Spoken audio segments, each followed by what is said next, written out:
Hi, welcome back to Makeup and Murder. I do realize it's been like 10 months since my first and only video, but life kind of happens, and yeah, I might try to be a little bit better on updating, especially since I figured I can just use my phone instead of a webcam, right? Doesn't matter. Anyway, let's talk about my makeup today. These off. Oh, new glasses since last video too. Fancy. My cat is tearing something up. I don't know. If you can hear that, that's just Georgia. That's what she does. Anyway. Kid. Yeah. Cats. So, I'm wearing, you know what, let's just open it. It's LA Colors, which is just sold at Dollar General. I know it's cheap as heck, but you know what? Look at this green. It's this one right here. Pretty? Reminds me of the Ninja Turtles. I don't know why. But it actually kind of decent quality, especially for just being a dollar store. I think it was like less than $3 palette. In the crease, I have Makeup Murder Crime Scene Trace Evidence Eyeshadow Palette Volume 1, which is paint chips. Ooh, look at that. Isn't that nice? I am wearing Garage in the crease, which complemented the green. Because green. Yeah. Anyway. Down here, I am using Urban Decay's Distortion palette. I'm using this blue 5.0 and topped with Space highlighter. And right here in the corner, I have Shifty.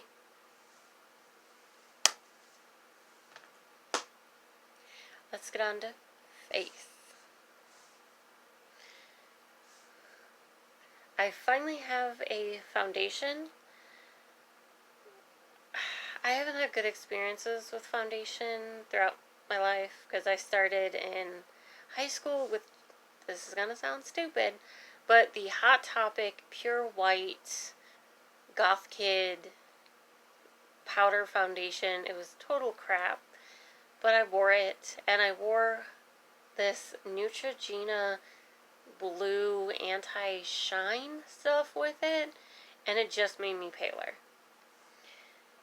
But I picked this up at Ulta.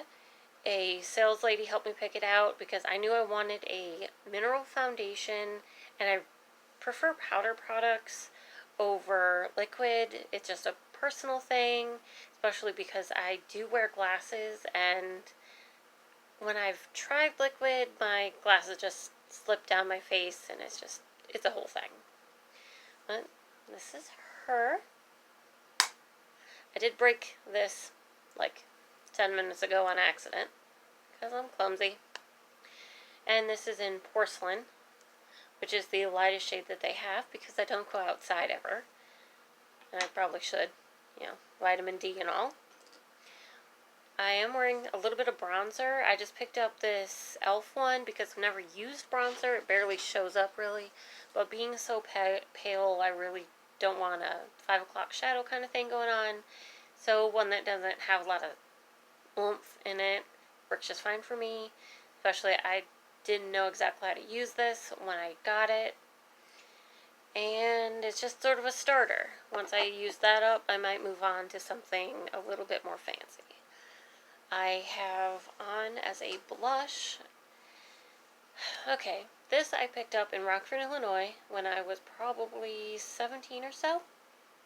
From like a tiny little like record shop or something. I don't really quite know what it was. I was only there once with a bunch of friends. So this is like 15 years old plus. So I don't want to put it on my eyelids, but I did use it as a blush because I did have a Tarte blush. However, we were in a snowstorm last year. We were driving, we ended up in the ditch, And my first instinct as we go into the ditch is to grab my makeup bag and hold it closely to my chest to try to protect it with my life. Which just kind of shows the kind of person I am, I guess. And my priorities. So I've been using this. It's an eyeshadow by Cookie Puss. I don't think it exists anymore. I tried to find it a couple years ago to see if it was still around, and I really couldn't find anything. It's just fuchsia, but I think it works just fine as a blush. I mean, I might have gotten a little bit more on that side than that side. Oh. And for highlighter, I picked this up because I've never used highlighter before either, same as bronzer, and I just wanted something cheap to kind of try out and see what I can do with it, how it works. And I just figured that this rainbow one from Wet n Wild would probably be my best bet, especially because of the different colors. I can just try out what I wanted. For this look, I stuck with the warmer colors up here, just because I felt like it. There's cat hair stuck to it. Maybe when I use this one up, I'll move on to more expensive ones. But if you don't know what you're doing and you're just trying stuff out, really these brands are great for that. And yeah, let's move on to the eyes. I just realized my lipstick's missing. Oh, found it. Never mind. So, I've never used brow products either. So I picked this up. It was like $1 or $2. I just colored in my brows, which I have really luscious brows to begin with. So I liked it. I didn't think I'd ever need a brow product because my eyebrows are so thick, but it actually does bolden them out, which I appreciate. For the waterline, just Wet n Wild, because I didn't care. Eyeliner, Too Faced Better Than Sex. This is the highest end eyeliner that I've ever used, and I really recommend it. I didn't think there's going to be too much difference between this and e.l.f., and there really is. So if you can afford better makeup than e.l.f., I definitely recommend this one. And lastly, mascara is just, the name of it's rubbed off, but it's probably LA Colors as well. I don't really know. As mascara, I think I said in the last video, maybe not, that price point versus quality in mascara is not really a thing, because I just find that the cheaper $1 or $1 to $5 area performs actually better than the expensive $20+ mascara, because the expensive one seems to like flake and stick, and I just want darker, thicker lashes, and this is the one for me. For lipstick, this is the most expensive lipstick I've ever owned. It was, actually I don't remember. I want to say like somewhere between 18 and 24, because I did buy this last summer. It's Anastasia Beverly Hills in Nocturnal, which I gotta say the quality is a lot better than the Wet n Wild ones that I do have. Plus the doe foot here, so much better than the Wet n Wild. So I really do like this one. Plus, it smells less like paint. And that's it for my makeup today. So let's move on to the murder. And I need these because I can't see anything. So, today I'm going to be talking about the death of Marques Gaines and kind of how it was solved, which was interesting to me and does include one of my favorite crime writers. So it was in the early hours of February 7th, 2016, when Marques Gaines entered a 7-Eleven in Chicago. He purchased a bag of chips and exited.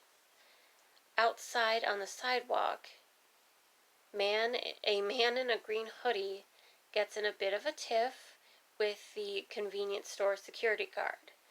And then with Marques. But Marques does the right thing and just walks away. And I would like to share a paragraph from Billy Jensen's book Chase Darkness with me. I actually got to meet him last year, day after my birthday in August, and it was awesome. He was there for like an interview and just talk a little bit about his book and about his life and everything. And then, if I can open it,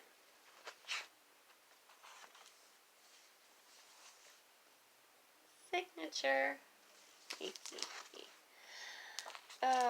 Anyway,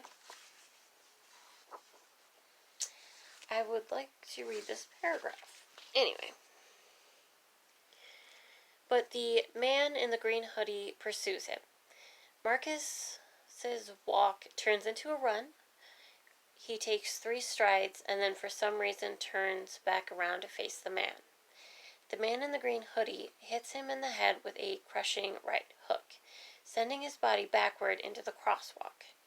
Marques is crumpled and unconscious before he hits the ground. As he lies on the pavement, 2 figures run into frame from the opposite end of the street. But they rob him. And then they just book it. Rob and book. Unconscious guy laying in the street. Next, after that, comes the taxi cabs. And this is a pretty busy street, judging by the video. One cab does see him and goes around him. The next cab, and it's really tough to watch. If you do go look for the video, I'm not going to link it in the description because it's very hard to watch. This cab doesn't see him, runs over him. He ended up dying 4 hours later at Northwestern Memorial Hospital, where his death was ruled a homicide. And the reason I do want to discuss this murder is due to the use of social media in naming the killer. Because eventually, crime writer and goth dad Billy Jensen became involved in trying to find the killer. He placed targeted ads on Facebook and Twitter, which led to an individual sending him additional video and a better photo of the assault. And after scouring mugshots and coming to a good match, he went around the neighborhood asking if anyone recognized him and was able to obtain confirmation of the name. Then he gave all that information that he had and passed it on to the detectives of the case. The killer's name is Marques Moore, and this man,